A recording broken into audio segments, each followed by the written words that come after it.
తెలంగాణలో యాసంగి సీజన్ సందర్భంగా రైతులకు అవసరమైన ఎరువుల సరఫరాపై రాష్ట్ర వ్యవసాయ శాఖ మంత్రి తుమ్మల నాగేశ్వరరావు శనివారం సచివాలయంలో ఉన్నత స్థాయి సమీక్ష నిర్వహించారు. యాసంగి పంటల సాగు కోసం రైతులు అత్యధికంగా ఎరువులను వినియోగిస్తారు కాబట్టి సకాలంలో నాణ్యమైన ఎరువులు, ముఖ్యంగా యూరియా అందుబాటులో ఉంచాలని ఆయన అధికారులను ఆదేశించారు.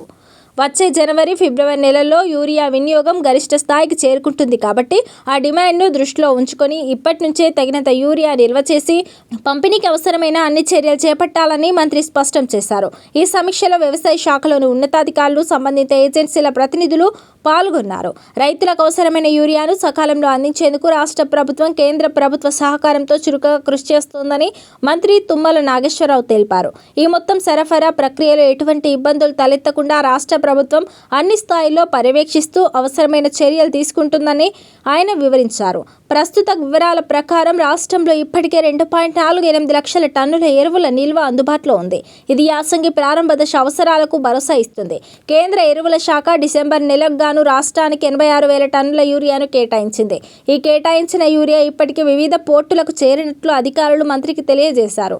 యూరియా పోర్టులకు చేరినప్పటికీ దాన్ని రాష్ట్రంలోని వివిధ ప్రాంతాలకు సకాలంలో రవాణా చేయడంలో ఆలస్యం జరగకుండా ఉండేందుకు రాష్ట్ర ప్రభుత్వం ప్రత్యేక చర్యలు తీసుకుంది.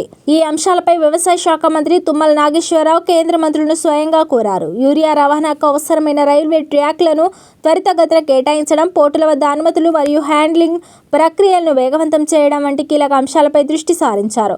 అంతేకాకుండా షిప్పింగ్ లైన్లు, హ్యాండ్లింగ్ ఏజెన్సీలు, రైల్వే అధికారుల మధ్య సమన్వయం పెంచి రవాణాలో సంభవించే ఆలస్యాలను పూర్తిగా నివారించాలని కేంద్రాన్ని అభ్యర్థించినట్లు మంత్రి పేర్కొన్నారు. యాసంగి సాగు పనులు ఊపందుకోకముందే ఈ రవాణా సమస్యలను పరిష్కరించడం ద్వారా రైతులకు ఎటువంటి కొరత లేకుండా ఎరువులు అందించడమే రాష్ట్ర ప్రభుత్వ ప్రధాన లక్ష్యమని ఆయన పునరుద్ఘాటించారు.